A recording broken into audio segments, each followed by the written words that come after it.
ourselves and pray. We seek your face as you heal our land, oh God. As you heal our land, oh God.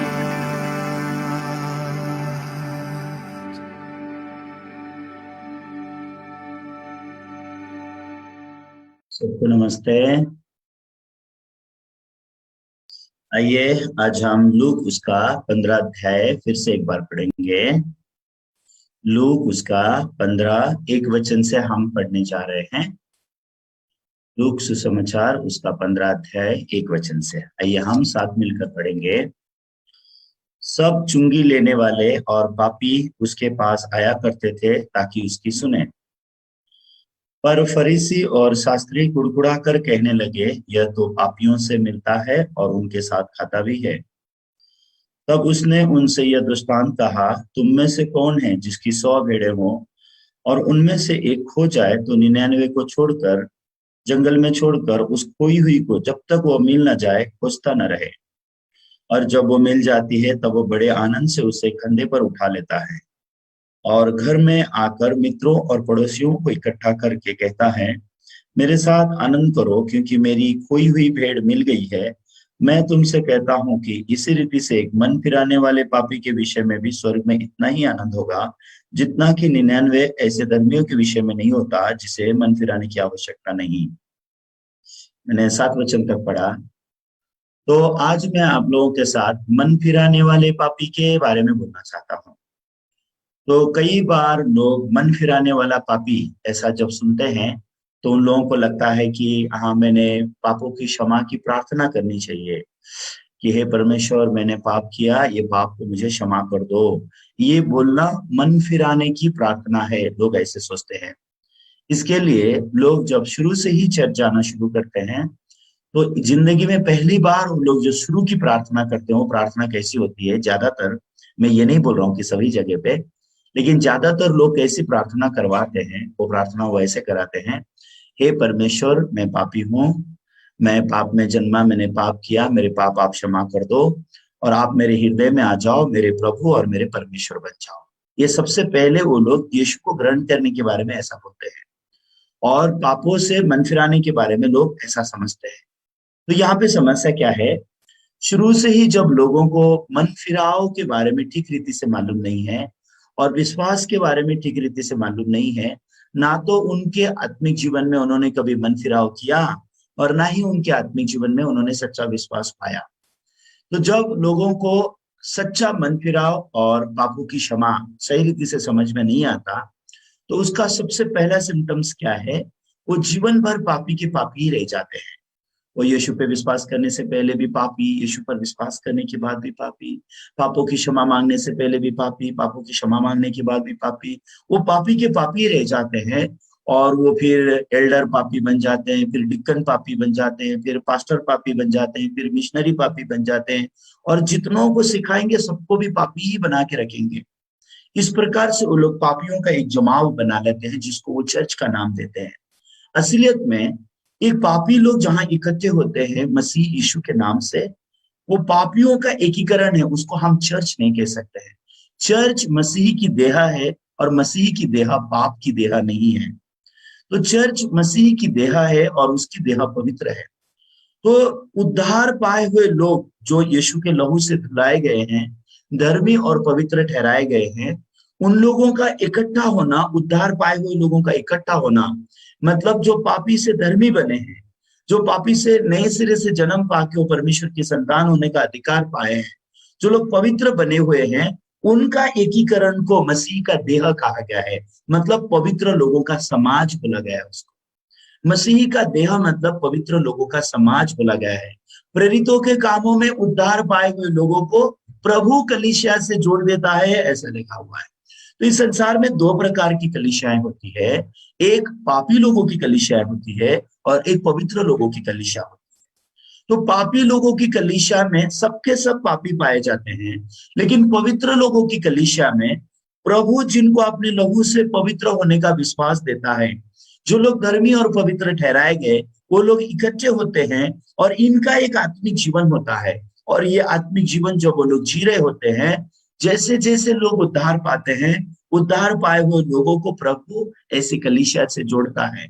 और ये कलीसिया में जब ये उद्धार पाए हुए लोग इकट्ठे होते हैं, ये पवित्र लोग इकट्ठे होते हैं, ये धर्मी लोग जहां इकट्ठे होते हैं, वहां प्रभु के प्रेरित लोग ये प्रभु की शिक्षा को उनको निरंतर देते हैं कि कैसे प्रभु में उन्हें उन्नति प्राप्त करके आत्मिक जीवन को जीना है। इस बात की शिक्षा उस कलीसिया में दी जाती है। लेकिन सबसे दुख की बात क्या है, मैं खुद भी ऐसे दुख में से बहुत गुजरा हूं, इसके लिए यही बातें बहुत बार बताता हूं। तो कुछ लोग ऐसा बोलते हैं, पास्टर क्यों आप पास्टर लोगों की बुराई करते हो, या फिर किसी चर्च के विरोध में क्यों बोलते हो। असलियत में मैं क्यों किसी पास्टर के विरोध में बोलूं, क्यों किसी चर्च के विरोध में बोलूं, लेकिन उस पास्टर पर तो हाय जो खुद रास्ता नहीं जानता और दूसरों को चलाना चाहता है। ऐसे तो नहीं होना चाहिए। तो मेरे जीवन में मैंने ऐसे बहुत दर्द और पीड़ा को सहा। किसके कारण? क्योंकि मुझे एक सही अगुवा नहीं मिला। तो बाइबल में ऐसे लिखा है कि एक अंधा आदमी दूसरे के अंधे को जब लेके चलता है, तो वो अंधा दूसरे अंधे को कहाँ डाल देगा? लिखा है दोनों भी खड्डे में गिरेंगे। तो एक पापी आदमी दूसरे पापी आदमी को जब चलाएगा तो कहाँ लेके जाएगा? दोनों मिलकर नरक में जाएंगे ना। मैं अगर एक पापी पास्टर हूँ, मैं अगर दूसरे पापी भाई को बोलूंगा सुमित भाई तुम मेरे पीछे चलो, मैं उसको क्या करूंगा? मैं यही विश्वास दूंगा उसको कि तू कैसे पापी है, और मैं उसको बोलूंगा तू पापी है पापी है, और जीवन भर उसको यही सिखाऊंगा कि चलो तुम्हारे पापों की क्षमा मांगते हैं, चलो परमेश्वर हम पापी है, हमारे पापों को क्षमा करो। और ऐसे पापी पापी पापी करके मैं अंत में कहाँ लेके जा रहा हूँ उस भाई को? मैं अनंत काल के खड्डे में लेके जा रहा हूँ ना, जो नरक का खड्डा है वहां लेके जाऊंगा। उससे मुझे क्या लाभ होगा? और जो भाई मेरे साथ चलेगा और जो खुद खड्डे में गिरेगा, इससे क्या लाभ होगा? ये कौन सा जिंदगी है जो एक अंधा दूसरे अंधे को कहाँ लेके जा रहा है? खड्डे में लेके जा रहा है। अभी समस्या क्या है? एक अंधा जो दूसरे अंधे का हाथ पकड़ रहा है, मैंने उसके मन के बारे में सोचा। अभी सोचो मैं अंधा हूं और आप भी अंधे हो, ठीक है, मैं भी अंधा हूं और आप भी अंधे हो, और आप मेरा हाथ पकड़े हो। क्या आप समझ सकोगे कि आप किसी अंधे का हाथ पकड़े हो बोल के? नहीं समझ में आता ना। वैसे ही एक पापी जो भाई बहन होते हैं, वो पापी पास्टर लोगों का जब साथ में हाथ पकड़ते हैं, उनको नहीं पता होता है कि जिस पास्टर का वो पीछे चल रहे हैं वो पास्टर खुद पापी हैं, वो पास्टर मुझे नरक में लेके जा रहे हैं। इस प्रकार की बात वो नहीं समझ सकते। इसके लिए जब मैं एक दिन बाइबल पढ़ रहा था, मुझे बहुत हैरानी क्या बात हुई पता है आपको? आइए, माफ कीजिए ऐसा ऑनलाइन में ऐसी बातें करने के लिए, लेकिन जरूरी है इसलिए मैं कर रहा हूँ। मत्ती के 7 अध्याय में अगर आप देखोगे तो वहां पे हैरानी की बात क्या है। आइए एक बार मत्ती का 7 अध्याय देखेंगे। मत्ती उसका 7 अध्याय 15 वचन। मत्ती उसका 7 अध्याय 15 वचन में लिखा है, झूठे भविष्यवक्ताओं से सावधान रहो, जो भेड़ों के वेश में तुम्हारे पास आते हैं, परंतु अंतर में वो फाड़ने वाले भेड़िए हैं। तो मैंने जब नया नियम को पढ़ा, नए नियम में प्रभु यीशु ने कभी अपने लोगों को नहीं कहा कि तुम शैतान से सावधान रहो। शैतान से सावधान रहो बोलने के बदले झूठे पास्टरों से सावधान रहो ऐसा बोला है। कितना खतरनाक बात है ना ये, है क्या नहीं? तो दुख की बात क्या है, हमारे पास शक्ति नहीं है झूठा पास्टर कौन है सच्चा पास्टर कौन है पहचान नहीं सकते हम लोग। हम लोग तो पास्टर लोगों से बहुत प्यार करते हैं, असलियत में हम तो पास्टर लोगों का बहुत इज्जत करते हैं। सच में मैंने जब से मैं मसीह बना हूं, मेरे लिए सबसे आदर्शवान लोग कौन थे पता है आपको? पास्टर लोग मेरे लिए बहुत आदर्शवान थे। पास्टर लोग बोलोगे तो मैं उनके लिए जान देने को तैयार था, क्योंकि पास्टर को हम परमेश्वर का दास मानते हैं ना। पास्टर को हम परमेश्वर का सेवक मान के हम उनके पीछे चलते हैं। हम परमेश्वर के वचन को देखने के बदले हम अंधाधुंधी पास्टर लोगों के पीछे चलते हैं, जैसा पास्टर बोलते हैं वैसा हम करते हैं। ऐसा ही बाइबल में लिखा है, क्या उतना भी हम चेक नहीं करते हैं। इसके लिए कई बार मैं जब नई जगह में प्रचार करने जाता हूँ, नए चर्च में जब मैं प्रचार करने जाता हूँ, तो नए चर्च के लोगों को मैं बोलता हूँ, पहले आप मुझे जानना चाहिए कि मैं उद्धार पाया हुआ पास्टर हूं या नहीं, मेरा विश्वास सही है या नहीं, ये आप जानना चाहिए, तब जाकर के आप क्या कर सकते हो, आप मेरे से वचन सुनोगे तो अच्छा है। लेकिन दुख की बात क्या है, कैसे आप पहचानोगे? सभी तो पास्टर है ना, सभी तो भविष्यवक्ता है ना। तो अब ये पूरे भारत देश में कितने सच्चे भविष्यवक्ता है, कितने झूठे भविष्यवक्ता है, क्या आप उसको वेरीफाई कर सकोगे? क्या उसका विभाजन कर सकोगे? ये पास्टर सच्चा भविष्यवक्ता है, ये पास्टर झूठा भविष्यवक्ता है, क्या इसका डिफरेंस आप कर सकोगे? अगर आप डिफरेंस नहीं कर सकोगे तो आप कैसे आत्मिक जीवन जियोगे? और आपको कैसे पता चलेगा कि आप झूठे भविष्यवक्ता के पीछे जा रहे हो? आपको कैसे पता चलेगा कि आप सच्चे भविष्यवक्ता के पास जा रहे हो? सकता है आप झूठे भविष्यवक्ता के पीछे चल रहे हो और आपको मालूम भी ना हो सकता है आप सच्चे भविष्यवक्ता के पीछे चल रहे हो फिर भी मालूम ना हो, ऐसा भी हो सकता है। इसके लिए आपके पास सेल्फ ये विभाजन जानने की जरूरत है। इसके लिए प्रभु ने वचन में ये लिखा है। मैं ये नहीं बोलना चाहता हूं कि पूरे भारत देश में सारे झूठे भविष्यवक्ता ही हैं, झूठे पास्टर ही हैं, मैं ये नहीं बोलना चाहता हूँ। भारत देश में कई सच्चे परमेश्वर के दास भी हैं, लेकिन क्यों यीशु ने कहा कि झूठे भविष्यवक्ताओं से सावधान रहो? क्योंकि झूठे भविष्यवक्ता होंगे। यीशु ने कहा, ये मैं नहीं बोल रहा हूं, आप मेरे से लड़ने के लिए प्लीज मत आ जाना। आप स्पेशली पास्टर लोग, आप मुझसे लड़ने के लिए मत आना। क्यों आप पास्टर लोगों के विरोध में बोलते हो बोल के? पास्टर लोग जो भी मेरे से वचन सुनते हो वो हमेशा मुझसे लड़ना चाहते हैं। क्यों आप पास्टर लोगों के विरोध में बोलते हो बोल के? मैं पास्टरों के विरोध में नहीं बोल रहा हूं, मैं लोगों को परमेश्वर का वचन सिखा रहा हूं। तो परमेश्वर का वचन क्या कहता है? झूठे भविष्यवक्ताओं से सावधान रहो। ये यीशु मसीह बोल रहे हैं, मैं नहीं बोल रहा हूं कि झूठे भविष्यवक्ता से सावधान रहो। ये मेरा वचन नहीं, मैंने बना के मत्ती के 7 अध्याय 15 वचन में मैंने नहीं लिखा है वो बात को। ये बात प्रभु यीशु मसीह ने सिखाई हुई बात है। इसके लिए बाइबल में ये लिखने के बदले शैतान से सावधान रहो, बाइबल में ये लिखा है कि झूठे भविष्यवक्ताओं से सावधान रहो, मतलब ये कितनी डरावनी बात होगी इसका हम अंदाज भी नहीं लगा सकते। तो झूठे भविष्यवक्ताओं के साथ समस्या क्या है? झूठे भविष्यवक्ता वो भेड़ के भेष में आते हैं, लेकिन अंतर में फाड़ने वाले भेड़िए हैं बोल के लिखा है। आइए उसको कैसे पहचानोगे? वो कैसे पहचानना है वो भी लिखा हुआ है। वो 15 वचन में लिखा है, वो मत्ती का 7 का 15 में क्या लिखा है? झूठे भविष्यवक्ताओं से सावधान रहो, जो भेड़ों के भेष में तुम्हारे पास आते हैं, परंतु अंतर में वो फाड़ने वाले भेड़िए हैं। तो भेड़ों का भेष तो है, लेकिन अंदर कौन है? भेड़िया है। तो एक झूठे पास्टर को पहचानने के लिए परमेश्वर ने ये स्क्रिप्चर आपको दिया है। ये स्क्रिप्चर के अनुसार आपको अगर पहचानने को जाओगे तो आपको समझ में आएगा झूठा पास्टर कौन है, सच्चा पास्टर कौन है। सही है? आप मेरी बात ध्यान से सुनिए। ये पास्टरों को जान के अपनी स्क्रिप्चर को सीखने की जरूरत है। ये पास्टरों को जान के अपने वचन को सीखने की जरूरत है। नहीं तो एक ना एक दिन पक्का आप अपने आत्मिक जीवन में भेड़िया के द्वारा खाए जाओगे और आपको पता भी नहीं चलेगा कि कैसे आप भेड़िए के द्वारा खाए गए। वो भेड़ के रूप में आएगा, लेकिन अंतर में फाड़ने वाला भेड़िया है बोल के कहा गया है। असलियत में वो कौन है? भेड़िया है। लेकिन आप उसको क्या देखोगे? आपको दिखाई देगा वो भेड़ है। मतलब क्या है? पास्टर का रूप है, लेकिन उसके अंदर पास्टर का सच्चा जीवन नहीं है। तो कई लोग मुझे ऐसे पास्टर लोगों का शिकायत करने वाले लोग भी बहुत है, पास्टर लोगों का शिकायत करने वाले लोग भी बहुत है, और बहुत ऐसे दर्द और पीड़ा में से भी गुजरे हुए लोग हैं, बहुत ऐसे बुरे अनुभव के लोग हैं। मैं खुद एक ऐसा पास्टर हूँ। मैं एक ऐसा पास्टर हूँ जो कई पास्टर लोगों के द्वारा सच में मिस गाइड किया गया मैं हूँ। मैंने भी बहुत सारा ऐसा मिस गाइड पाया। मैं जब लोगों को बाइबल लेके जाके पूछता था, पास्टर मैं बाहर से गोरा दिखता हूँ, अंदर मेरे मन में पाप है, क्या वो पाप को लेके मैं स्वर्ग में जाऊंगा क्या? ऐसे पूछते समय वो लोग बस बोलते थे, जाओ प्रार्थना करो, उपास करो, आज नहीं तो कल हो जाएगा, चिंता करने की जरूरत नहीं। इस प्रकार से मुझे बातें बताई गई। अगर मैं पापी का पापी मर जाता तो कहाँ जाता? मैं नरक में जाता। हालांकि मैं चर्च में गया था, हालांकि मैं क्रिश्चियन बना था, हालांकि कई साल मैंने थियोलॉजी कॉलेज किया था, कई समय में पास्टर बन के लोगों के आगे ऐसा कॉलर टाइट करके भी मैंने जिंदगी जिया। लेकिन जब मैं रात को आता और मैं घुटने टेके जब मैं प्रार्थना करता, मेरा हृदय टूट जाता। परमेश्वर मुझ पापी पर दया करो, परमेश्वर मेरे पाप क्षमा करो, परमेश्वर मेरे पाप धो दो, परमेश्वर मेरे पाप कब धोगे, कब मैं शुद्ध बनूंगा, कब मैं पवित्र बनूंगा ताकि मैं स्वर्ग में जा सकूं। लेकिन वो सत्य को सिखाने वाला कोई भी नहीं।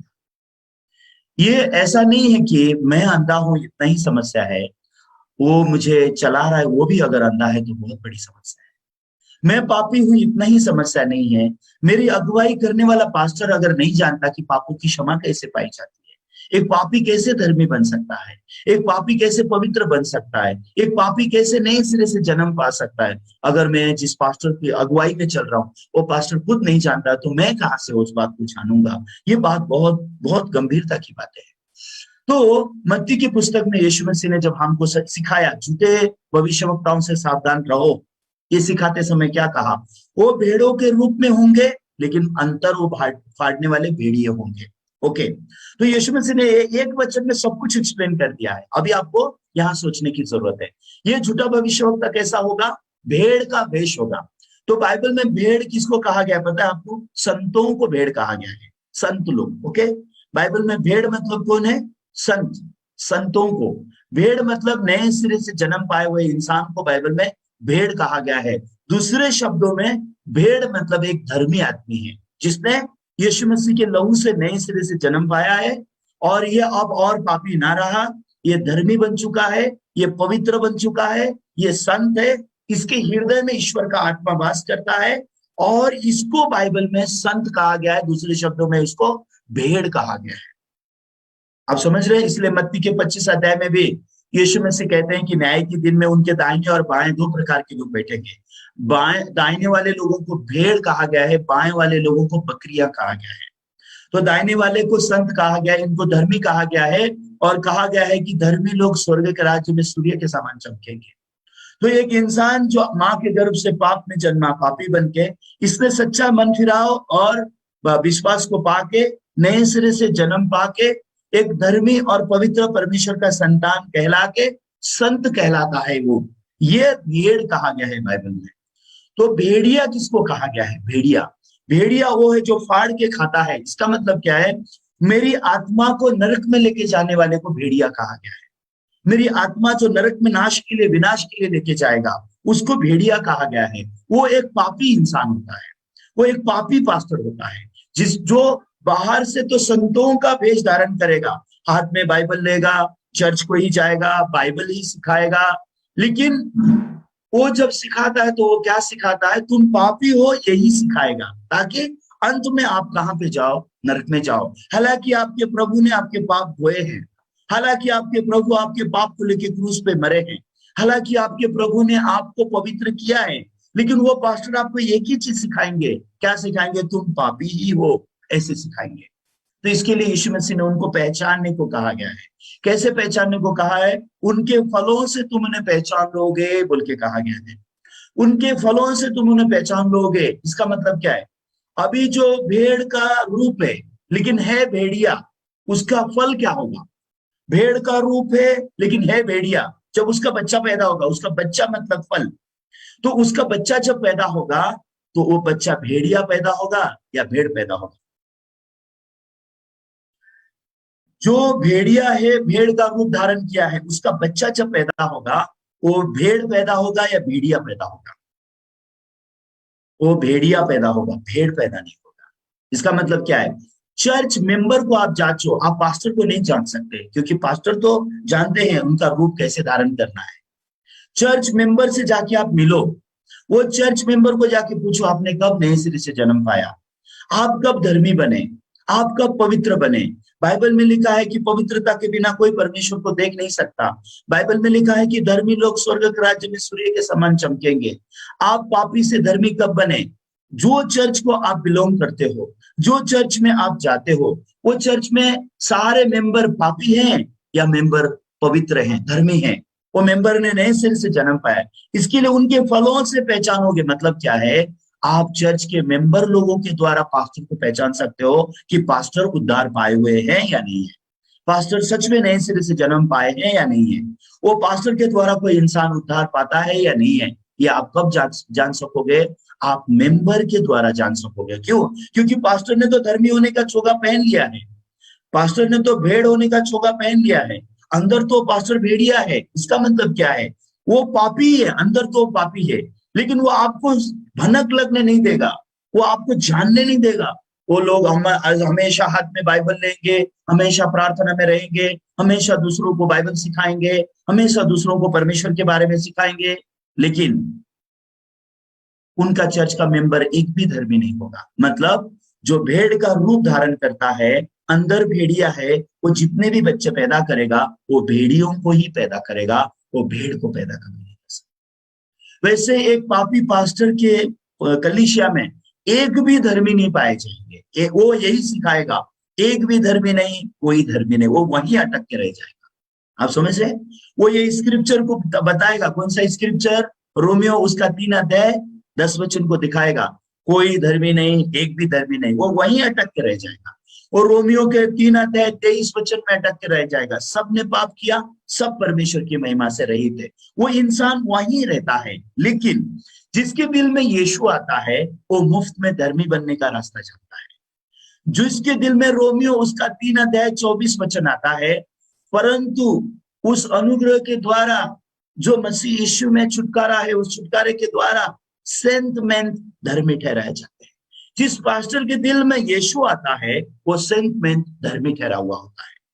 तो जिसके दिल में यीशु है वो धर्मी है, जिसके दिल में यीशु नहीं है वो अभी भी पापी है। तो भेड़िया और भेड़ का फर्क सिर्फ इतना ही है, हम सब ही लोग पाप में जन्मे हैं, हम सबका जन्म पाप में हुआ है। और बाइबल कहती है सबने पाप किया है और कोई धर्मी नहीं, एक भी धर्मी नहीं। ये वो लोग हैं जो सबके सब पापी है अभी। लेकिन जो परमेश्वर के अनुग्रह को प्राप्त करते हैं, रोमियो 3:24 के अनुसार, जो लोग परमेश्वर के अनुग्रह को प्राप्त करते हैं और यीशु में जो छुटकारा है, वो छुटकारा को जो लोग पाते हैं, वो लोग मुफ्त में धर्मी होने के विश्वास को पाते हैं। ये विश्वास को बाइबल में नए सिरे से जन्म पाना कहा गया है। पापी परमेश्वर का बीज ग्रहण करता है, रोमियो 3:24 को ग्रहण करता है, परमेश्वर के अनुग्रह को स्वीकार करता है और यीशु में जो छुटकारा है, वो छुटकारे को विश्वास से ग्रहण करता है और वो मुफ्त में धर्मी ठहरता है। तो वहां पे एक पापी मुफ्त में धर्मी ठहरता है। तो जब वो धर्मी ठहरता है, उसके हृदय में नया विश्वास आता है। वो विश्वास ये है, मैं और पापी ना रहा, मैं परमेश्वर के अनुग्रह से मैं मुफ्त में धर्मी ठहरा हूं। जब वो धर्मी ठहरता है तो अपने चर्च मेंबर को भी सिखाता है, हेलो मेंबर, तुम लोग और पापी ना रहे, तुम मुफ्त में धर्मी बन गए।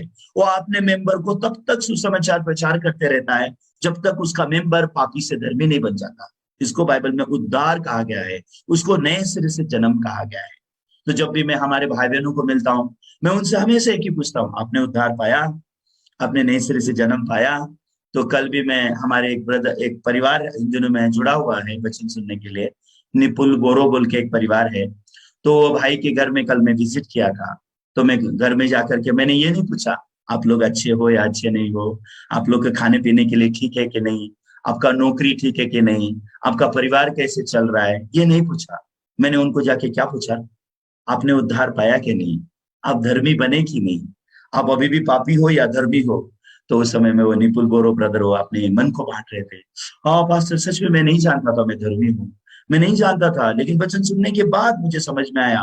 रोमियो 3:23 और 24 मैंने सुना वो दिन आपसे, रोमियो 3:23 और 24 सुनने के बाद मैंने एग्जैक्टली जाना, अब मैं और पापी ना रहा, मैं अब धर्मी बनाया गया हूँ। तो मैंने उनको कहा, अभी आपके मन में विश्वास है आप धर्मी हो? हाँ पास्टर, अभी मेरे मन में विश्वास है, मैं धर्मी हूँ। तो हमने बहुत अच्छा से समय बिता सके। हालांकि मैं बहुत कम समय के लिए उनके पास विजिट किया। मैं सच में उनको वहां पे कुछ बुजुर्ग लोग भी दिखाई दिए थे, वहां पे वो ब्रदर के सास ससुर भी वहां जूम में दिखाई देते थे। तो मैं उन बुजुर्गों के बारे में थोड़ा सोच रहा था, इन्होंने उद्धार पाया है नहीं, थोड़ा जाके चेक करना चाहता हूँ उनके मन में पाप क्षमा का विश्वास आया है या नहीं।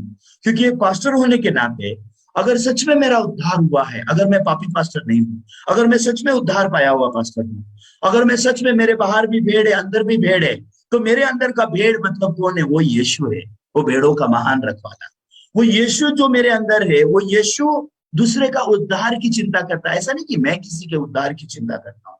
मेरे अंदर जो यीशु आया है, मेरे अंदर जो पवित्र आत्मा आया है, वो यीशु दूसरे इंसान को नरक में जाते हुए देखना नहीं चाहता। वो यीशु दूसरों को अंधकार में देखना नहीं चाहता। वो यीशु उनका विनाश देख नहीं सकता। क्यों? क्योंकि वही यीशु उनके पाप के लिए क्रूस पर मरा है। ऐसा नहीं कि मैं किसी के पाप के लिए क्रूस पर मरा हूं, ऐसा नहीं कि मैंने किसी के लिए दुख उठाया है, ऐसा नहीं कि मैं किसी के पाप को अपने देह पर उठा के मैं क्रूस पे मरा हूं, लेकिन जो यीशु मुझ में है, वो यीशु ने उनके पाप अपने देह में उठा के वो क्रूस पर मरा। इसके लिए वो यीशु उनको विश्वास देना चाहता है, तुम लोग और पापी नहीं हो, तुम धर्मी हो। मैं तुम्हारे पाप के लिए मरा, मैं तुम्हें धर्मी ठहराने के लिए जी उठा। तो ईश्वर का आत्मा जब हम पाते हैं तो हम लोगों को प्रचार कर सकते हैं कि कैसे एक इंसान धर्मी ठहरता है, कैसे एक इंसान पवित्र ठहरता है। तो कल वो परिवार में हमने बहुत अच्छे से समय बिताया और उसके बाद हम वापस आए। तो जब हम वापस आ रहे थे तो उन्होंने हमें बहुत सारी सब्जियां भर के दी और उन्होंने चिकन निकाल के मुझे दिया। तो उसके बाद फिर कल आकर के मैंने आके सबसे पहले मेरी पत्नी को बोला, ठीक है आज मेरे भाई ने मुझे चिकन भेजा है तो जल्दी से बनाओ, उसे मैं खाऊंगा। तो मैंने किसी को भी दिया नहीं, मैं अकेला ही खा गया सब। माफ कीजिए, मैं बहुत स्वार्थी हूँ खाने के मामले में। तो मैंने किसी को भी दिया नहीं। मेरे बच्चे भी ऐसे ही देख रहे थे, पापा अकेले ही खाओगे क्या, थोड़ा थोड़ा ही दूंगा तुमको। तो मिशनरी स्टूडेंट को भी मैंने किसी को भी नहीं दिया, मैं अकेला ही खा गया। तो सच में जब हम भाई बहनों को मिलते हैं, जब वो लोग उद्धार पाए हुए जब हम देखते हैं, उन लोग का हर एक चीज बहुत ही धन्यवादिता में बहना शुरू हो जाता है। वो लोग बहुत खुशी महसूस करते हैं, वो लोग बहुत शांति महसूस करते हैं। लेकिन बहुत सारे लोग चर्च जाते हैं, 20 साल 30 साल 50 साल चर्च जाते हैं, लेकिन पापी के पापी है। ये चर्च मेंबर का समस्या नहीं है, वो पास्टर का समस्या है, क्योंकि पास्टर उद्धार नहीं पाए। अगर एक भाई या एक बहन चर्च में जाते हैं, 50 साल से चर्च में जाके वचन सुनते हैं, अभी तक उनको उद्धार की कथा समझ में नहीं आती, अगर वो लोग उद्धार पाए हुए नहीं है, और चर्च में अगर 100 मेंबर है, 100 के सब पापी है, 100 के 100 सबके सब अगर पापी है, तो ये चर्च मेंबर का समस्या नहीं है, ये पास्टर का समस्या है। तो आप लोग ने चर्च को जांचने को आना जरूरत है। आप लोग अगर सच्चा आत्मिक जीवन जीना चाहते हो, आपको चर्च को जांचने को आना चाहिए, मेरे चर्च मेंबर में से कितने मेंबर का उद्धार हुआ है। आप पास्टर को कभी भी जांच नहीं सकोगे। कोई इंसान इस संसार में पास्टर को पहचानने की शक्ति नहीं रखता सिवाय यीशु मसीह। इसके लिए यीशु मसीह ने बाइबल में लिख के दिया है, झूठे भविष्यवक्ता को कैसे पहचानोगे। यीशु जानते हैं कल मेरे नाम से बहुत सारे लोग लोगों को धोखा देंगे, मेरे नाम से बहुत सारे लोगों की अगुवाई की जाएगी ताकि वो लोग नरक में जाएं। वो लोग पास्टर के नाम से ही धोखा देंगे, वो चर्च के नाम से ही धोखा देंगे। वो कभी भी दूसरे के नाम से, अगर कोई भी दूसरे के नाम से आएगा तो आप क्यों धोखा खाओगे। आप कब धोखा, एक क्रिश्चियन कब धोखा खाता है पता है? कोई दूसरा क्रिश्चियन के नाम से आएगा तो भी धोखा खाएगा। एक पास्टर कब धोखा खा सकता है? जब वो एक पास्टर के नाम से आता है तो भी धोखा खा सकता है। ऐसे ही थोड़ी ना अगर कोई भी आएगा आपको धोखा दे सकता है, ऐसा नहीं है। तो मैं भी बहुत लंबे समय से चर्च के द्वारा, पास्टर लोगों के द्वारा मैं सिर्फ यही सिखाया गया कि मैं पापी हूँ। मुझे बहुत हैरानी होती थी जब मैं बाइबल के क्रिश्चियन लोगों को देखता, और जब मैं मेरे जो चर्च में जाता था वो चर्च के क्रिश्चियन लोगों को देखता, मुझे बहुत हैरान होता। तो बाइबल एक एक दिशा में लेके जाती है और हम एक दूसरा में दिशा में जी रहे हैं, वो जीवन आत्मिक जीवन में बहुत समस्या को पैदा कर देती है। तो इसलिए यीशु मसीह नहीं चाहते हैं कि हम झूठे भविष्यवक्ताओं से फंसाए जाए।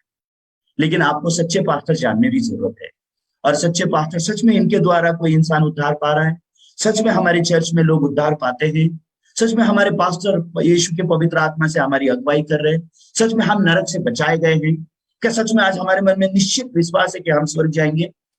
सच में आज हम मरेंगे तो सच में मैंने धर्मी होने का विश्वास पाया है, बिब्लिकल विश्वास मेरे पास है। अगर आपका पास्टर उद्धार पाए हुए हैं तो आप अपने पास्टर को पूरे मन से साथ देने की जरूरत है। अब अपने पास्टर के साथ पूरा एक मन मिला के अपने आत्मिक जीवन जीने की जरूरत है। वो पास्टर के साथ एक मन होकर के अपने आगे बढ़ने की जरूरत है। यही बाइबल हमको सिखा रहा है। तो यहाँ पे यीशु मसीह ने कहा झूठे भविष्यवक्ताओं के सावधान रहो, लेकिन सच्चे भविष्यवक्ता के बारे में क्या लिखा है? तुम उनके अधीन रहो, उनकी आज्ञाएं पालन करो, वो जो बोलते हैं उनकी अधीनता में रहो, उनकी अगुवाई में जियो, क्योंकि वो तुम्हारे प्राणों की चिंता करते हैं, क्योंकि उनको तुम्हारे प्राण की चिंता है। और वो जो भी तुमको बोलते हैं तुम्हारे प्राण के लिए बोलते हैं, तुम्हारी आत्मा के लिए बोलते हैं।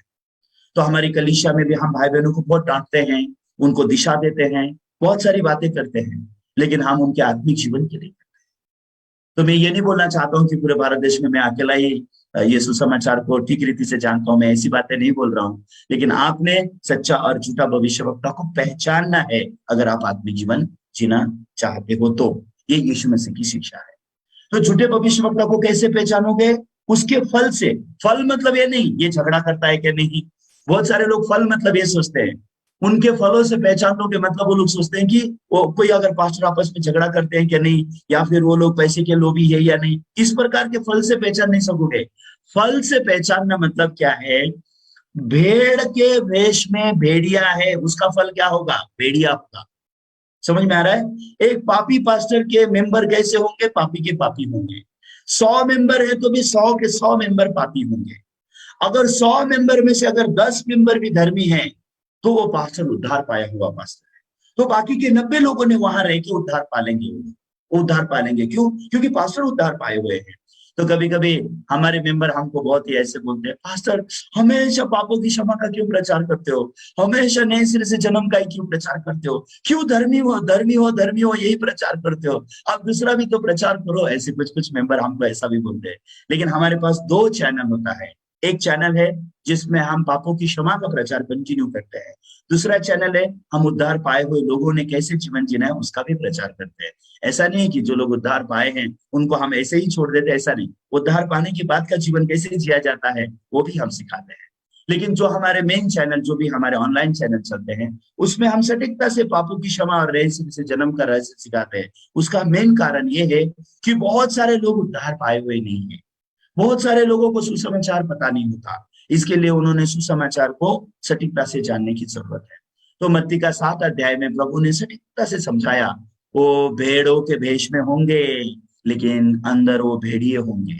मतलब बाहर का रूप अलग, अंदर का रूप अलग। इसका मतलब क्या है? बाहर से तो वो क्रिश्चियन है, बाहर से तो वो पास्टर है, हाथ में वही बाइबल लेके घूमेंगे, चर्च का ही नाम होगा, पास्टर का ही नाम होगा, सब कुछ सेम होगा, एक ही चीज अलग होगा। बाहर से वो धर्मी दिखाई देंगे, लेकिन अंदर वो पापी होंगे। इसके लिए जब भी वो लोग प्रचार करते हैं, कैसे प्रचार करते हैं पता है? सब प्रचार करेंगे, यीशु हमारे लिए मरे, यीशु ने अपना खून बहाया, यीशु ने धोके हमको शुद्ध किया। ये सभी बातें बताने के बाद अंत में क्या बोलेंगे पता है? आओ हम हमारे पापों को क्षमा मांगे, हे परमेश्वर हम पापियों पर दया करो, हे परमेश्वर हमारे पाप धो दो, हे परमेश्वर हमारे पापों को क्षमा करो। या फिर जाने अनजाने कोई पाप किया होगा वो क्षमा कर दो। क्यों वो क्षमा मांग रहे हैं? क्योंकि उन्होंने अपने मन में पाप से मुक्ति नहीं पाई है, उनको पापों की क्षमा और नए सिरे से जन्म का रहस्य समझा नहीं है। आपके आत्मिक जीवन में ये वचन बहुत गंभीरता से आपको लेना है। कौन सा? झूठे भविष्यवक्ताओं से सावधान रहो। तो झूठे भविष्यवक्ता आज बहुत खतरनाक है। क्यों? क्योंकि झूठे भविष्यवक्ता आपको आसानी से पापी ठहरा सकेंगे, हालांकि आपके प्रभु ने आपके पाप धोए हैं, हालांकि आपके प्रभु ने आपको धर्मी और पवित्र किया है अपने लहू से, लेकिन फिर भी झूठा भविष्यवक्ता के पास वो पावर है कि वो पावर आपके लिए इस्तेमाल करेंगे ताकि आपको सिखा दें कि कैसे आप पापी हो। एक्चुअली में बाइबल हमको पापी हो इतना ही नहीं सिखाता, बाइबल हमें पाप का ज्ञान करके देके यीशु के लहू से हम कैसे धर्मी ठहरे हैं वो बाइबल हमको सिखाता है। इसलिए जब ये लूका का 15 अध्याय भी जब लोग पढ़ते हैं, ये लूका के 15 अध्याय को भी पढ़ के क्या सिखाते हैं? हाँ, देखो यहाँ पे लूका में वो उड़ाऊ पुत्र की कहानी, उड़ाऊ पुत्र की कहानी में भी लोग सिर्फ यही सिखाना चाहते हैं कि वो कैसे बोलता है मैंने स्वर्ग के विरोध में पाप किया, तेरे विरोध में पाप किया। जिंदगी भर लोग यही प्रार्थना करना चाहते हैं, स्वर्ग के विरोध में पाप किया, तेरे विरोध में पाप किया। लेकिन जब वो बेटा आया तो पिता ने उसको क्षमा किया है ना? क्या पिता ने उसको क्षमा नहीं किया? क्या पिता ने उसको क्षमा किया? नहीं किया, क्षमा किया है। पिता ने क्षमा करके उसको अपनी भोज की दुनिया में लिया है ना। तो यहाँ पे जब लोग बाइबल पढ़ते हैं तो वो लोग समझ नहीं सकते क्या हो रहा है, इसलिए बाइबल को वो लोग अपने तरीके से समझने की वजह से लोगों के मन में उद्धार का मामला क्लियर नहीं होता। और कई लोग तो सुसमाचार सुनने के बाद भी वो लोग फिर से उसी दुनिया में चले जाते हैं, नहीं मुझे लगता है मैं तो पापी हूँ। क्यों? क्योंकि उनको सही रीति से शिक्षा निरंतर नहीं मिलती। तो लूका का 15 अध्याय उसके एक वचन में अगर आप देखते हो तो वहां क्या लिखा है? सब चुंगी लेने वाले और पापी उसके पास आया करते थे ताकि उसकी सुने। तो यहाँ पे यीशु मसीह के पास कौन आता था? ये चुंगी लेने वाले और पापी यीशु के पास आते थे ताकि वो लोग यीशु की सुने। आप देख सकते हैं स्क्रिप्चर को, पढ़िए इसको। किस प्रकार के लोग यीशु के पास आते थे? पापी और चुंगी लेने वाले। जब ये पापी और चुंगी लेने वाले यीशु से सटीकता से मिलते थे और यीशु के द्वारा वो मन फिराव और विश्वास के बारे में सीखते थे, उसके बाद ये लोग पापी के पापी रह जाते या ये धर्मी बनते यीशु के द्वारा। ये यीशु के द्वारा धर्मी बनते हैं, ये यीशु के द्वारा पवित्र बनते हैं, ये यीशु के द्वारा उद्धार पाते हैं और वो लोग नए सिरे से जन्म प्राप्त करके वो लोग नया जीवन जीते हैं। ये ऐसा नहीं कि जो ये चुंगी लेने वाले और पापी जब यीशु के पास आके यीशु की सुनते हैं तो उसके बाद वो लोग पापी के पापी रह जाते हैं, ऐसा नहीं है। इसके लिए ये यहाँ पे खोया हुआ भेड़ का दृष्टांत दिया है। तो खोए हुए भेड़ के दृष्टांत में अगर आप देखोगे तो ये भेड़ जब खो गया था तो अकेला था, लेकिन एक दिन चरवाहा उसकी जिंदगी में आया नहीं आया, उसको खोजते हुए आया। वो चरवाहा जब उसको खोजते हुए आया, उसका चरवाहा उसको खोजते हुए आने के बाद चरवाहा ने क्या किया? उसको ऐसे छोड़ दिया क्या? नहीं। चरवाहा ने क्या किया? लिखा है चरवाहा ने उसे अपने कंधे पे उठाया। तो चरवाहे ने उसको कंधे पे उठाया ना। अभी भेड़ अपने पैर में चल रहा है कि अभी वो चरवाहे के पैर में चल रहा है? अभी वो भेड़ खोई हुई है या अभी वो अपने चरवाहे के साथ है? एक जीवन खोया हुआ है, एक जीवन चरवाहे से मिला हुआ है। एक बार भेड़ अकेली है, एक बार भेड़ चरवाहे के साथ है। अभी एक यीशु से मिलने से पहले मैं पापी हूं, लेकिन यीशु को मिलने के बाद भी अगर मैं पापी हूं तो मैं यीशु से मिला हुआ नहीं हूं। ऐसा हमने जानने की जरूरत है। यीशु से वो भेड़ जो खोई है, चरवाहा आने के बाद भी, चरवाहा ने उसको पकड़ के उसके कंधे में डालने के बाद भी, क्या हम इसको खोई हुई भेड़ बोलते हैं? नहीं बोल सकते। अब वो भेड़ गाना गाएगी, यो परमेश्वर मेरा चरवाहा है, मुझे कोई घटी नहीं होगी। अभी भेड़ गाना गाना चाहिए। तो भेड़ जब चरवाहे को पाती है, चरवाहा जब भेड़ को अपने कंधे पे रखता है, उसके बाद भी भेड़ क्या खोई हुई है क्या? नहीं। जब आप यीशु पर विश्वास करते हो कि यीशु के लहू से आपके पाप धुल गए, यीशु ने आपको अनंत काल के लिए पवित्र किया, फिर भी आप पापी के पापी रह जाते हो क्या? नहीं, बिल्कुल नहीं। लेकिन बहुत सारे लोग इसी कंसेप्शन में उनका जिंदगी खत्म हो जाता है। इसका मतलब क्या है? अभी भी वो अपने चरवाहे से मिले नहीं, अभी भी वो लोग उद्धार नहीं पाए। तो ऐसी जो अवस्था है बाइबल में, ये बहुत ही गंभीर अवस्था है, और बहुत सारे लोगों का आत्मिक जीवन उसी गंभीर अवस्था में रह जाता है। तो ये सारे चुंगी लेने वाले और पापी यीशु के पास आके यीशु की सुनते थे, लेकिन शास्त्री और फरीसी यीशु के विरोध में ही रहते थे। हालांकि शास्त्री और फरीसी भी बाइबल ही पढ़ते थे, हालांकि शास्त्री और फरीसी भी बाइबल ही सिखाते थे, लेकिन कभी यीशु से सहमत नहीं हो सके। लेकिन आप जानते हैं ये चुंगी लेने वाले और पापी क्या हो गए? ये यीशु के साथ सहमत हो गए। ओके, अभी मैं आप लोग को ये चुंगी लेने वाले और पापियों का जीवन के बारे में थोड़ा सा बताऊंगा। ओके, ये चुंगी लेने वाले पापी मतलब ये बहुत ही प्रख्यात पापी है। ओके, बहुत ही नामचीन पापी लोग है। मतलब दूसरे लोग जब इनको देखते हैं, इनको देख क्या ये चुंगी लेने वाला, हाँ ये चोर, हाँ ये व्यभिचारी स्त्री, हाँ ये बेश्या, हाँ ये पापिन लोग, ऐसे बोल के ना। हालांकि इस संसार में सभी लोग पाप में जन्मे हैं, सबने पाप किया है, लेकिन एक प्रकार के लोग इंसान की दृष्टि में भी पापी कहलाते हैं। ये कौन होते हैं? चोर लोग, ऐसे व्यभिचारी लोग, ऐसे गलत काम करने वाले लोग है ना, ऐसे लोगों की आंखों में भी दिखाई देते हैं, और ऐसे लोगों को बोलते हैं ये चुंगी लेने वाला, ये पापी। तो अभी मैं आपसे सवाल पूछना चाहता हूँ, ये शास्त्री और फरीसी ये पापी नहीं थे क्या? थे, लेकिन इन्होंने कभी अपने आप को ऐसा पापी पाया नहीं कि जो खोया हुआ, ऐसा पापी पाया नहीं जो नरक में जा रहा है। इसके लिए वो यीशु को मिलके भी यीशु के नहीं हो सके। तो जो लोग यीशु को मिलके यीशु के नहीं हो सके, वो पापी के पापी ही रहेंगे। लेकिन जो लोग यीशु को मिलके यीशु के हो जाते हैं, वो यीशु के द्वारा धर्मी ठहरते हैं। यीशु के लहू से पवित्र बनने का, धर्मी बनने का दुनिया पा लेते हैं। तो यीशु से मिलके भी बोलते हैं अगर मैं पापी हूं, तो ये वो लोग यीशु से सही मायने में, उनके हृदय में वो लोग यीशु से मिल नहीं पाए। इसके लिए यीशु ने उनके पाप क्षमा किए, ये सत्य को वो लोग जान नहीं सकते। तो यहाँ पे ये सारे चुंगी लेने वाले और पापी, इनका जीवन अगर आप शुरू से देखोगे तो ये लोग सब अपनी सोच को विश्वास करके जिए हैं। अपने सोच में जब वो लोग विश्वास करके जिए, उन्होंने जब चोरी करने का मन आया उनके पास, उन्होंने जब चोरी कर लिया।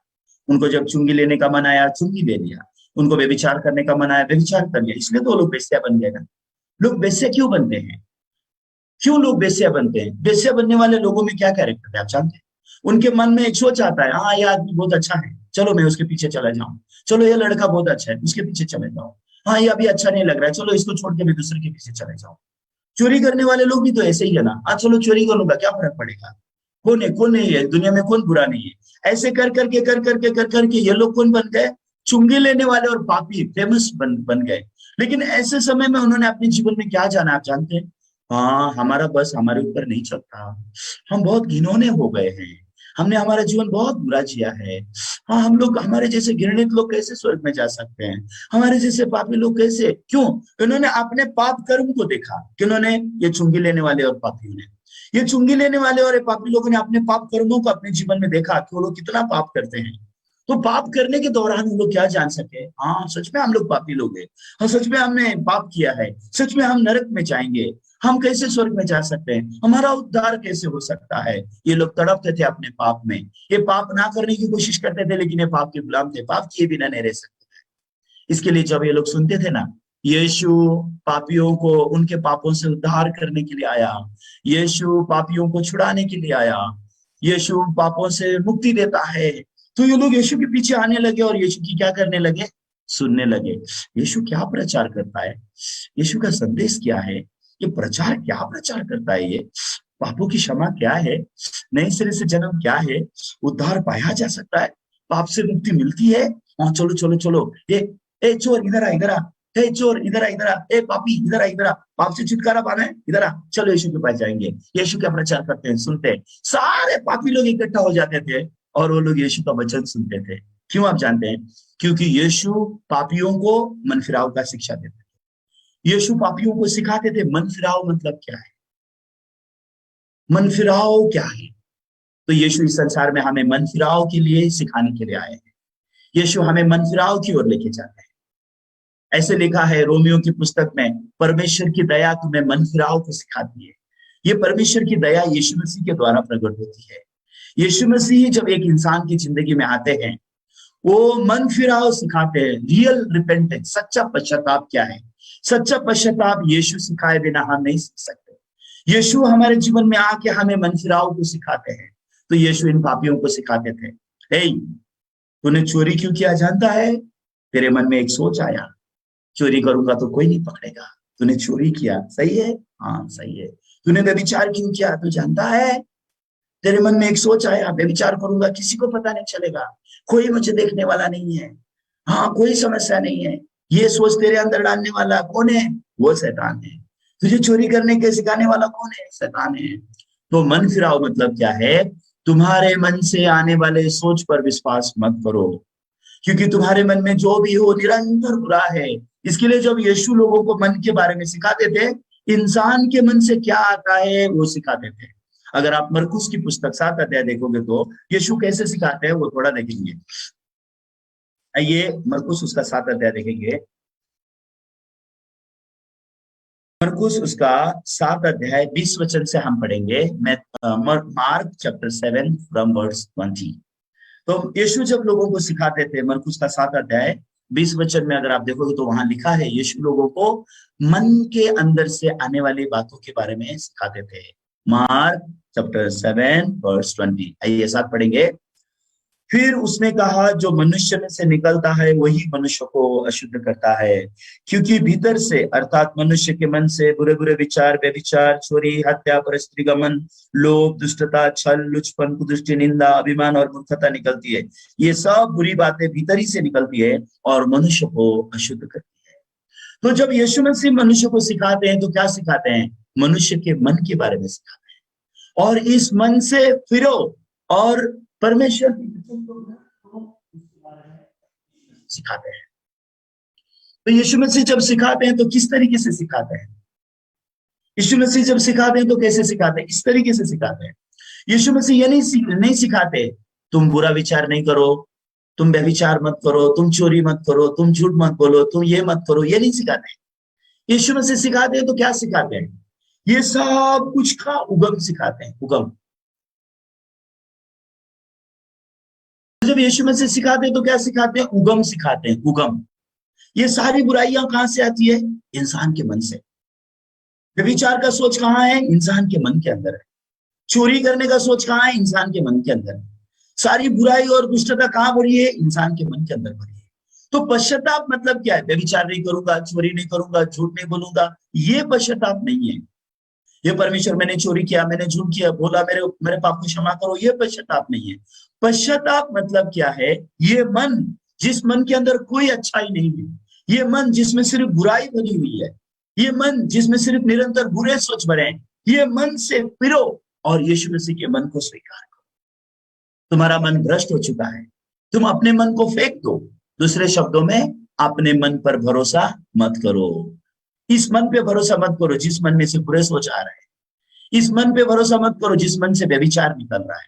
इस मन पे भरोसा मत करो। ये मन में से लिखा है, देखिए 21 वचन में लिखा है, क्योंकि भीतर से अर्थात मनुष्य के मन से बुरे बुरे विचार, व्यभिचार, चोरी, हत्या, परस्त्रीगमन, लोभ, दुष्टता, छल, लुचपन, कुदृष्टि, निंदा, अभिमान और मूर्खता निकलती है। और ये सब बुरी बुरी बातें भीतर से निकलती है और मनुष्य को अशुद्ध करती है। तो यीशु मसीह हमें इस मन पे विश्वास नहीं करो बोलते हैं। ये रिपेंटेंस है।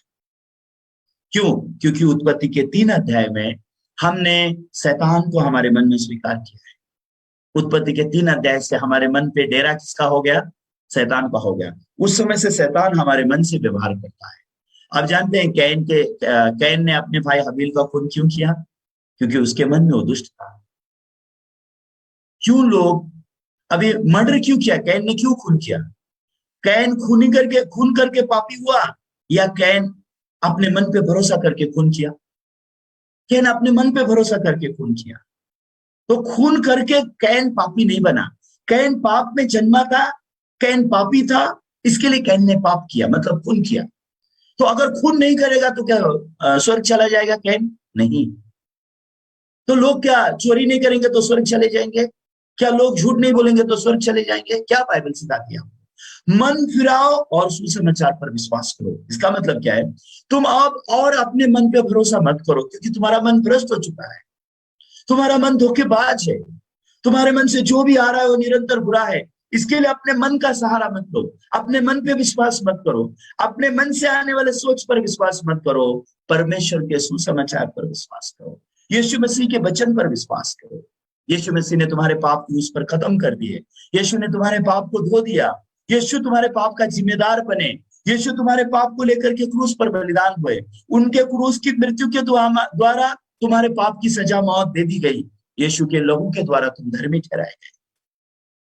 अब तुम क्या करो, इस मन पे भरोसा मत करो, किस पर भरोसा करो, यीशु के वचन पर भरोसा करो, पापों की क्षमा पर विश्वास करो, उद्धार पर भरोसा करो, प्रभु के वचन पर भरोसा करो, ये मन फिराओ और विश्वास है। तो ये बात सिखाने के लिए ये कैसे सिखाया जाता है, यीशु मसीह सिखाते हैं। तो यीशु मसीह सारे चुंगी लेने वाले और पापी जब प्रभु के पास इकट्ठे होते थे, वो प्रभु का वचन सुनते थे। तो प्रभु उनको कौन सा दृष्टांत देते थे, एक खोई हुई भेड़ का। तो खोई हुई भेड़ के बारे में थोड़ा सोचो, जब से वो भेड़ खो गई है कितनी डरी हुई थी, जब से वो भेड़ खो गई है कितना डरा होगा वो भेड़, उसका खाना खा के भी उसको असुरक्षित महसूस होता है, वो कहाँ सोएगा, कहाँ जिएगा, कैसे रहेगा, निरंतर वो भेड़ डरा हुआ है। क्यों? क्योंकि वो खोया हुआ है। तो वो भेड़ अपने आप से कुछ भी नहीं कर सकता था। तो एक दिन वो भेड़ चरवाहे को ढूंढा, ऐसा नहीं, वो भेड़ को ढूंढते ढूंढते उसका चरवाहा आ गया। प्रभु यीशु मसीह हमारे जीवन में आया, हमने प्रभु को नहीं ढूंढा, प्रभु ने हमको ढूंढा, हमने प्रभु को नहीं चुना, प्रभु ने हमको चुना।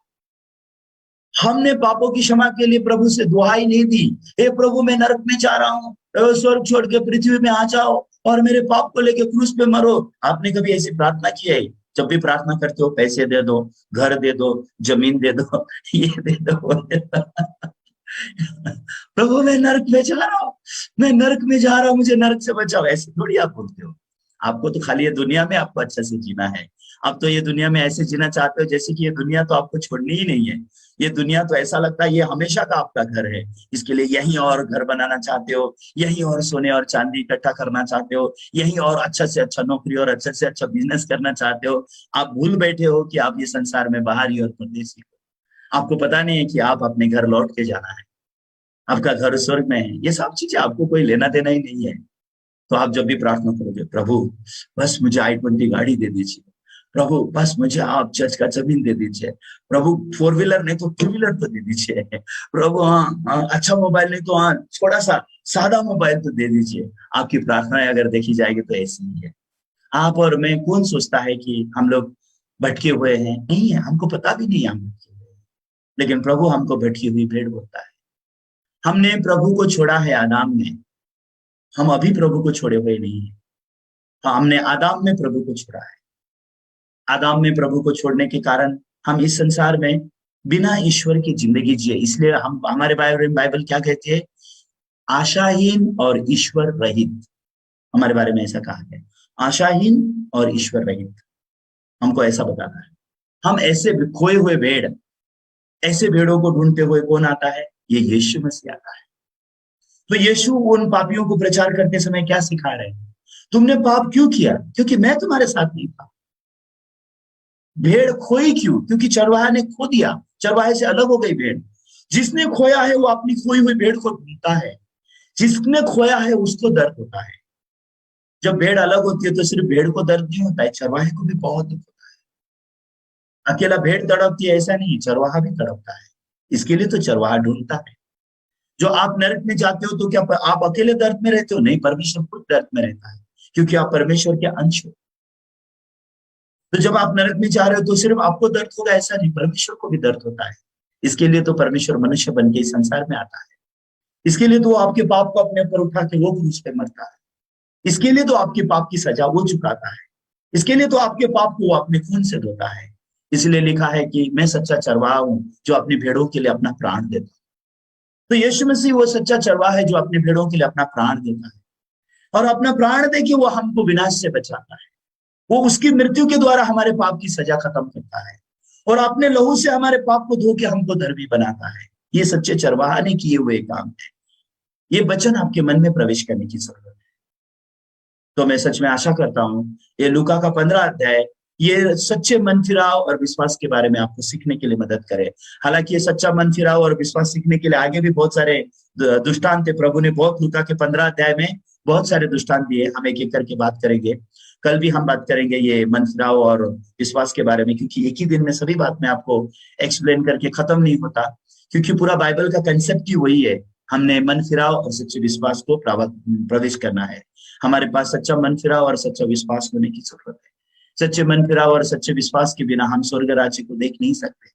सच्चे मन फिराव और सच्चे विश्वास के बिना आत्मिक जीवन जिया नहीं जा सकता। तो ये भेड़ खोई हुई थी, तब तक अपने पैर में चलती थी। अपने पैर में चलना मतलब क्या है? अपनी मर्जी से चलना, अपने सोच के पीछे चलना। लेकिन वही भेड़ जब चरवाहा पाता है तो क्या लिखा है? आइए वो एक वचन देखे खत्म करेंगे।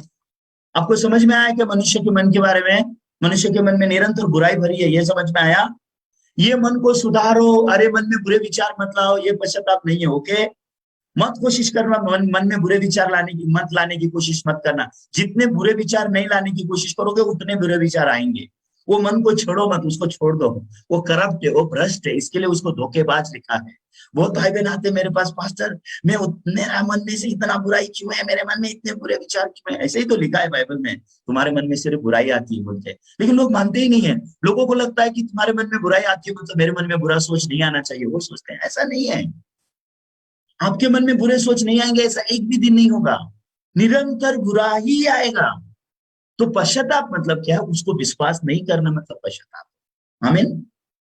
हाँ, चोर चोर क्यों बनता है? जब वो उसके मन में वो चोरी करने का सोच आता है, तब वो विश्वास करता है, तब वो चोरी करता है।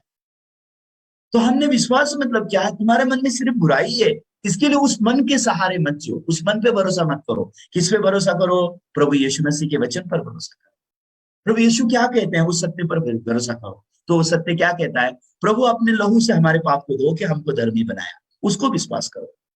तुम ये मत सोचो कि तुम्हारे मन में बुरे सोच आना बंद हो जाएंगे तो तुम धर्मी बनोगे। ऐसा नहीं है। तुम झगड़ा करना बंद करोगे तुम धर्मी बनोगे। ऐसे सीख सीख के पागल हो जाओगे, लेकिन कभी झगड़ा करना बंद नहीं करोगे, कभी क्रोध करना बंद नहीं करोगे।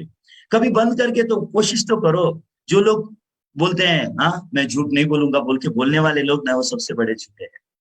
क्यों? क्योंकि बाइबल कहती है सारे मनुष्य झूठे, अकेला परमेश्वर सच्चा है। जो हम बोलते हैं ना मैं सच बोल रहा हूँ सच बोल रहा हूँ, ये भी झूठ है। क्यों? ये सच भी कौन बोल रहा है? झूठा आदमी बोल रहा है। समझ में आ रहा है? झूठा आदमी का भी सच होता है, वो झूठा आदमी का सच है। उसका क्या मतलब होता है? परमेश्वर ने डिक्लेयर कर दिया पहले ही एक ही बात, सारे मनुष्य झूठे, अकेला परमेश्वर सच्चा। अगर आप सत्य बोलना चाहते हो तो क्या बोलो? परमेश्वर का वचन बोलो, वो सत्य है। अगर आप सच में सत्य बोलना चाहते हो, सत्य बोलना है आपको, आप परमेश्वर का वचन बोलो, वो सत्य है। आप अपनी बात बोलोगे उसका कोई सत्य नहीं, वो झूठे है सब। सब मनुष्य झूठे, झूठे मनुष्य से आए हुए हर बात झूठी है। लेकिन आप क्या कर रहे हो पता है? आपको एक झूठे को सच्चा बनाने की कोशिश कर रहे हो। ये झूठ है और एक बड़ा झूठ। झूठे को सच्चा बनाओ मत, झूठे से मन फिराओ। मन फिराओ मतलब वो झूठे पे विश्वास मत है। इसके अंदर से आने वाला हर एक सोच निरंतर बुरा है, इसका कोई मतलब नहीं। परमेश्वर क्या कहते हैं? सत्य वचन क्या कहता है? यीशु के लहू से मैं धर्मी बना हूं, ये बोलो, ये सत्य है। यीशु ने अपना शरीर क्रूस पर बलिदान करके आपको पवित्र किया, ये बोलो, ये सत्य है। परमेश्वर बोलते हैं मैं तेरे पाप कभी भी याद नहीं रखूंगा, ये बोलो, ये सत्य है। लेकिन इंसान सत्य वचन पर भरोसा नहीं करना चाहता, सत्य वचन को बोलना नहीं चाहता। लेकिन वो अपने झूठे सोच को, नहीं मैं सच्ची बोल रहा हूँ, सच्ची, मैं सच बोल रहा हूँ, मेरी बात मानिए, मेरी बात सुनिए, मैं सच सच सच सच सच, ऐसा कर करके पता नहीं एक दिन अपना ये गर्दन ही बाहर निकाल ले। अपने आप को सही साबित करने के लिए इंसान सच में दर्द में और पीड़ा में रहता है।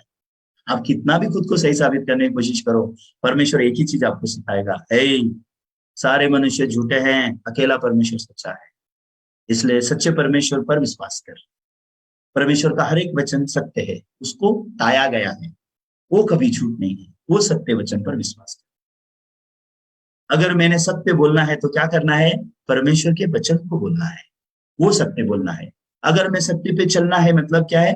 ईश्वर के सत्य वचन पर विश्वास करके जीना मतलब सत्य पर चलना है। इसलिए बाइबल में लिखा है मैं खुश हूं जब मेरे बच्चे सत्य पर चलते हैं। आप सत्य को विश्वास करो, आप सत्य के द्वारा स्वतंत्र हो जाओगे और सत्य पर विश्वास करके जियोगे। वही सत्य पर चलना होता है, वही परमेश्वर के साथ चलना होता है, जैसे नोहा परमेश्वर के साथ साथ चला। तो लूका के 15 अध्याय में यहाँ पे एक वचन पढ़ के खत्म करेंगे, 5 वचन। लूका 15 का 5 क्या लिखा है वहां पे? और जब मिल जाती है तब वह बड़े आनंद से उसे कंधे पर उठा लेता है। तो भेड़ मिलती है तो चरवाहा क्या करता है? खुश हो जाता है।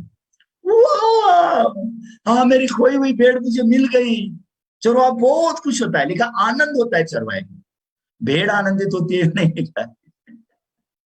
भेड़ जब चरवाहे के खड्डे में रहती है तो भेड़ कभी कभी शिकायत करती है, अरे कब तक मुझे तू ऐसे ही लेके चलने वाला है?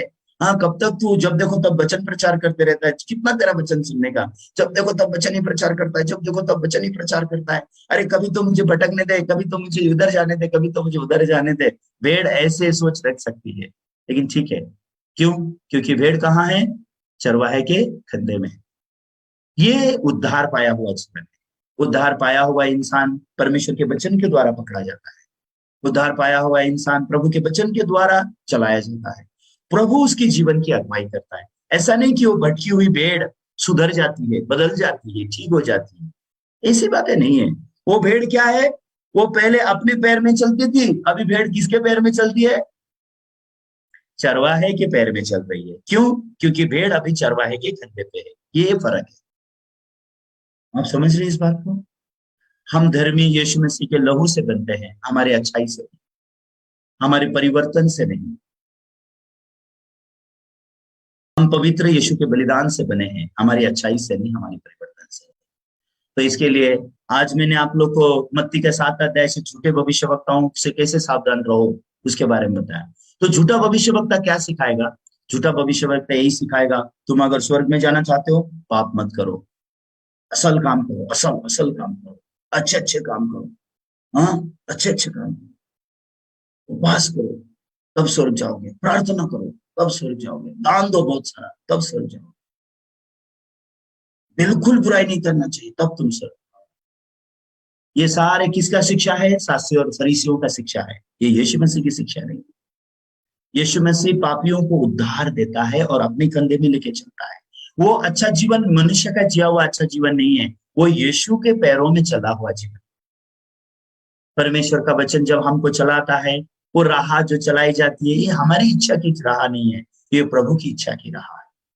तो सच में मैं आशा करता हूँ कि आप लोग सटीकता से इस उद्धार की कथा को जानेंगे और झूठे भविष्यवक्ताओं से सावधान रहो। ये बात को आप सटीकता से अपने मन में रख के आप सीख कर सही मायने में और दूसरों को भी सिखाने के योग्य बनो। तो आज इस संसार में बहुत दुख की बात है, क्योंकि ये आज हमारे लिए शिक्षा बहुत जरूरी है। क्यों? आप किस प्रकार से सीख रहे हो और आपको सिखाने वाले क्या सिखा रहे हैं, ये बात बहुत मायना रखता है। क्यों? क्योंकि आप तो बाइबल चेक नहीं करते हो, आप तो बाइबल देखते ही नहीं हो, आप तो बस बैठ जाते हो बंधु के जैसे, हाँ बोलिए जो आपको बोलना है। और आप एक अच्छा इंसान का जिंदगी जीना चाहते हो, अच्छा रिलेशन मेंटेन भी करना चाहते हो, हालांकि आपको पता है कि प्रभु ने आपको धर्मी बनाया, अब तक का अनुग्रह दिया। जब परमेश्वर के सच्चे दास से मैं मिला, वो दास ने मुझे रोमियो 3 अध्याय 23 और 24 वचन ठीक ठीक रीति से सिखाया। हाँ हम सब ने पाप किया, ये सही है। हम सब परमेश्वर की महिमा से रहित है, ये सही है। इसके लिए तो परमेश्वर को हम पर अनुग्रह करना पड़ा। भेड़ खो गई थी, इसके लिए तो चरवाहे को आना पड़ा ना। अगर भेड़ खोई नहीं होती तो भेड़ खोई नहीं होती तो चरवाहे को आने का जरूरत ही नहीं होती। हाँ, भेड़ खो गई, इसके लिए चरवाहा आना पड़ा। हम सब ने पाप किया, इसके लिए तो यीशु को आना पड़ा ना। हम सब ने पाप किया और हम सब परमेश्वर की महिमा से रहित थे, इसलिए तो हम पापियों पर परमेश्वर ने अनुग्रह किया। हम पापियों पर अनुग्रह करके क्या किया? यीशु को भेजा, और यीशु ने जो कीमत चुकाया, इसलिए रोमियो 3 के 24 में क्या लिखा है? परंतु परमेश्वर के अनुग्रह से मसीह यीशु में जो छुटकारा है, उस छुटकारे के द्वारा हम मुफ्त में धर्मी बने। तो हम पापी लोग कैसे धर्मी बने? यीशु में जो छुटकारा है, उस छुटकारे के द्वारा हम मुफ्त में धर्मी बने। वो खोया हुआ भेड़ चरवाहा आया, उसको उठा के लेके गया, इसके लिए खोया हुआ भेड़ जीवन पा लिया। वैसे ही यीशु आया और हम पापियों को उसने मुफ्त में धर्मी बनाया, इसके लिए हम धर्मी बन गए। आमीन। तो इस प्रकार से सुसमाचार को हमने जानने की जरूरत है, विश्वास करने की जरूरत है और दूसरों को भी सिखाने की जरूरत है। तो मैं सच में आशा करता हूं जो पास्टर लोग भी मेरा ऑनलाइन वचन सुनते हैं, आप भी अगर अपना मन नम्र करेंगे परमेश्वर के आगे, बहुत अच्छी बात है कि अब अगर आप परमेश्वर के आगे अपने मन को नम्र करके मुझसे लड़ने के बदले मैं जो सिखा रहा हूँ वो उस बात का क्या सही अर्थ है या नहीं है उसको जान के, हाँ सच में, हाँ मैं पास्टर बन के मैं लोगों को कहाँ लेके जा रहा हूँ, मैं नर्क में लेके जा रहा हूँ, ये बात अगर डिस्कवर करके, हाँ मैंने धार्मिकता के बारे में ठीक रीत से सीखना चाहिए, ऐसा सीख के अगर आप अपने मेंबर को सिखाओगे सच्चा उद्धार क्या है, तो मैं विश्वास करता हूँ परमेश्वर आपको आशीष देगा। सभी पास्टर, सभी लीडर जो आप मुझसे वचन सुनते हो, आप बस पीछे से यूट्यूब में सुन के आप वो वचन को सीख के, सुन के, सीख के, ज्ञान लेके आप सिर्फ ज्ञान को बांटने वाले मत बनिए। आप जब यूट्यूब से सुन के जब वचन को ठीक रीति से समझते हैं, आप मुझसे कभी बात भी कीजिए, पास्टर अच्छा लगा वचन सुन के, मैंने ये वचन का सत्य मुझे मालूम नहीं था, अभी मुझे पता चला, पास्टर आगे हम कैसे प्रचार करें, इस प्रकार का भी बातचीत भी हम लोग ने करना चाहिए। बहुत सारे लोग, 100 से ज्यादा लोग मेरे यूट्यूब से वचन सुनते हैं, लेकिन 100 से ज्यादा लोग यूट्यूब से सुनते हैं, लेकिन कभी ऐसा इंडिविजुअल बातचीत नहीं होता। ये क्या है? बस एक तरफ वचन सीख के आप कुछ सिखाना चाहते हो, आप अपनी आत्मा के लिए कुछ सहभागिता करना चाहते हो, ये भी बात सोचने की जरूरत है। मैं ये नहीं विरोध कर रहा हूँ कि आप मेरे यूट्यूब से मत सीखो, परमेश्वर का वचन मुझे मुफ्त में मिला है, मैं तो मुफ्त में दूंगा, आपको मुफ्त में देने के लिए परमेश्वर ने बोला है, उसके लिए मैं आपको चार्ज नहीं कर सकता है और नहीं आपको मत सुनो बोलूंगा। बाइबल जैसे खुली किताब है, हमारा सरमन भी बहुत खुला किताब है, लेकिन जरूरी बात यह है कि आपका सच्चा आत्मिक जीवन शुरू होना जरूरी है। इसके लिए आपको किसकी जरूरत होती है? एक परमेश्वर के सच्चे भविष्यवक्ता की जरूरत होती है, जिससे आपको सावधान रहने की जरूरत नहीं पड़ेगी, जिसके साथ आप क्या हो सकते हो? एक हो सकते हो। वो आपको अधिकार से डांटेंगे, अधिकार से चलाएंगे, आपके आत्मिक जीवन की सुरक्षा करेंगे और आपको आत्मिक रीत से बढ़ेंगे। जैसे एक माँ अपने बच्चों को पाल पोस कर बढ़ाती है, वैसे ही सच्चा एक भविष्यवक्ता जो प्रभु का एक सच्चा दास होता है, एक उद्धार पाए हुए इंसान को ऐसे पाल पोस कर बड़ा बनाता है और उसको प्रभु के लिए तैयार करता है, ताकि भविष्य में जाके वो एक सच्चा सुसमाचार प्रचारक बन सके और एक प्रभु का सेवक बन सके। आमीन। तो आज के लिए मैं इतना ही कहूंगा, आज समय भी बहुत ज्यादा हो गया। आइए प्रार्थना करें, कल हम लूका का 15 अध्याय आगे के पार्ट में कंटिन्यू करेंगे। हमारे स्वर्गीय पिता, आपको धन्यवाद देते हैं, सच में खोए हुए भेड़ के दृष्टांत को आज आपने बताया, और प्रभु लूका के 15 अध्याय में कैसे पापी लोग, चुंगी लेने वाले लोग आपके पास आते थे और वो लोग सच्चा मन परिवर्तन को सीख सके और उन्होंने सच्चे उद्धार को सीख सके।